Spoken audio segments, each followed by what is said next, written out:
Ayan o, mga kababayan no. At itong pilote na to ay pang pito na pilote na itong ilalagay nila dito pagka nalagyan na po nila ng pilote ulit ng isa na to. Yan, at kung nyo nakikita mga kababayan ay ilalagay na naman nila ulit itong pilote.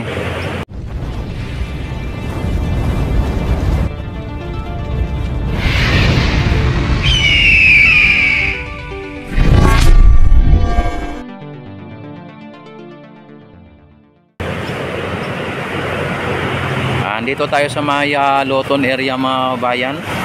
So inyo nakikita ang ginagawang esplanade dito ay napakabilis mga bayan.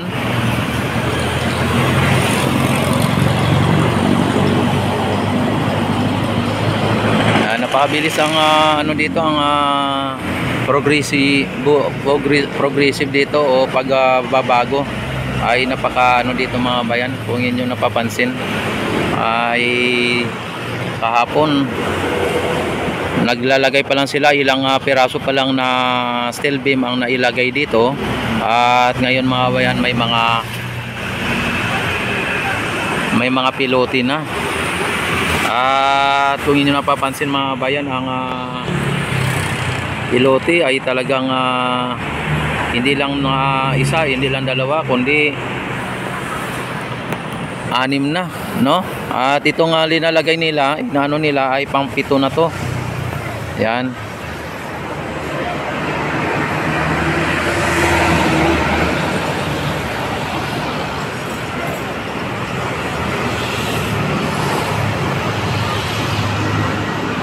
Sabi kahapon wala pa yan dito.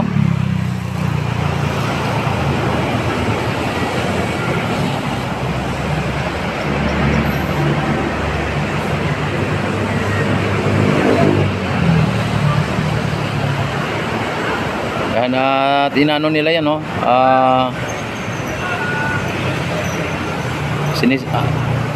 inaasitilin nila mga bayan. At dito ay talagang ang bilis ang bilis ng pangyayari dito mga bayan.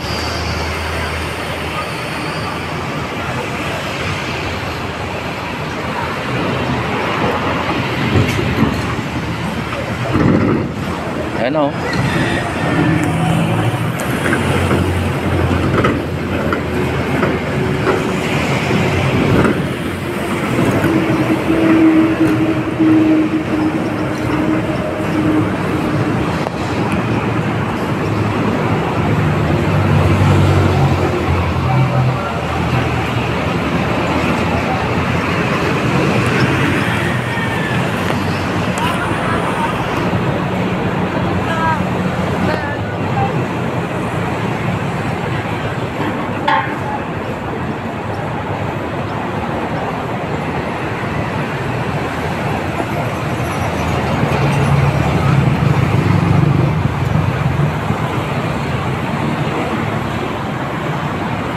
Yan, at binubuhat na po yung yung pilote mga babayan, pang 7 na pilote.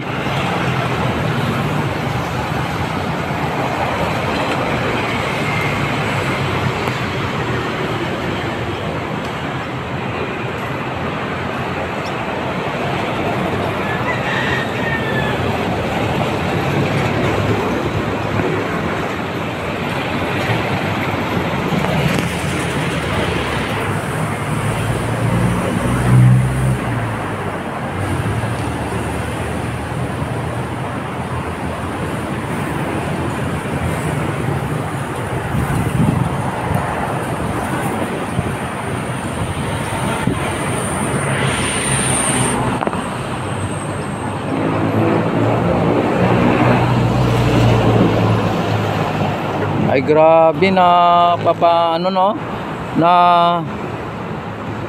papaandar ng pilote yung yung barge mga bayan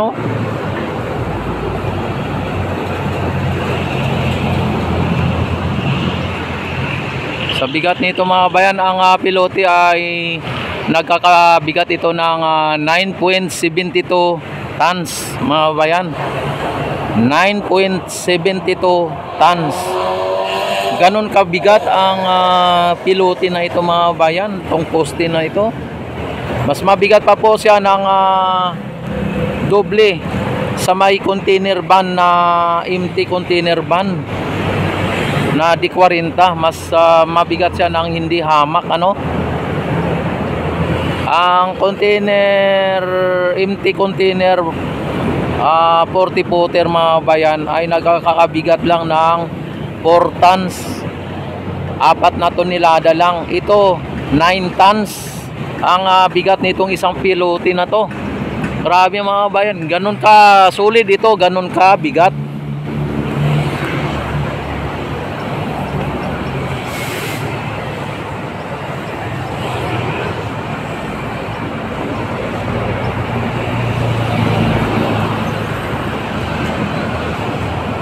Kaya pag nabagsakan po itong barge mga bayan, malamang ay pwedeng mabutas itong barge sa bigat nitong pilote na to. 9 na tonelada ang bigat nito mga bayan. Tapos pag bumagsak siya na patayo na katulad niyang patayo na yan, tapos babagsakan ang barge, malamang pwedeng mabutas itong kaya pwedeng bubutasin niya po itong ano. Kaya dito delikado din dito sa atin na side, no, kasi kung dito na side na yan ay kung halimbawa maputol po yung yung ng crane, malamang mga bayan ay abot dito sa akin, dito sa may tulay na to, dito na kinatatayuan ko ay abot dito. At delikado din po ang dito, no, ang sitwasyon dito kung sali kapag kayong ng crane ay mabali o madiskarel, ay delikado pala ito mga bayan. Kaya kailangan mga bayan sa esplanade, ang mga tao dyan, hindi pwedeng may mga residente dyan, kasi ang disgrasya ay hindi po natin masasabi. Kung halimbawa madiskarel ang pilote na yan na nakabitin sa may na yan, sa may crane na yan, hindi naman natin idinadasal, ay talagang malaki po ang pinsala na aabutin nito, lalo na pagka doon siya matutumba sa may mga residente o sa mga tao. Grabe pala itong mga bayan, napakadelikado pala ito. Grabe ang bigat nito, 9 footer, 9 tons mga bayan. Ayun, pinapasok na nila sa yan, ayan, pasok na. Ayan, tapos ibabagsak nila yan. Pang-7 na to mga bayan, pang-7.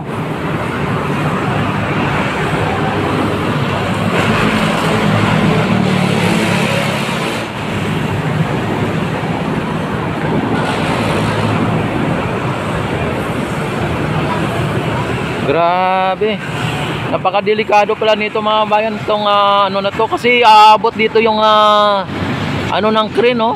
Kung sakali maputol dyan sa gitna, tapos madiskarel, example, dito aabot ito. Baka itong Quezon Bridge mga bayan, pag nabagsakan ng pilote na yan, sigurado wasak tong bahagi na nandito.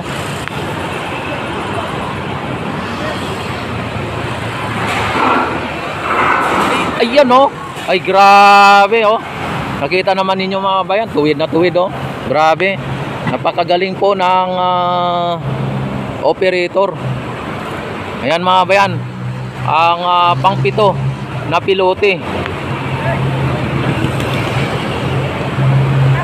Isang lang mga bayan, wala siyang kanina ay may second chance yan. Ngayon ay wala nang second chance mga bayan, at diretso na ang pagbagsak, o diretso na ang pagbaon ng pilote mga bayan. Talagang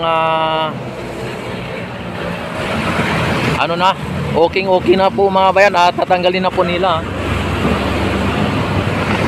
Ayan, at don't forget to like and subscribe my YouTube channel. Ayan, at i-click nyo ang notification bell, select all na, para ma-notify agad ko ito ako mag-live, mag-upload ng mga videos. Yan, at mabuhay po ang bagong Pilipinas. Mabuhay po ang Pilipino sa mga sulok ng mundo. Yan, at isigaw natin sa buong mundo na tayo ay Pilipino. Mabuhay ang Pilipinas.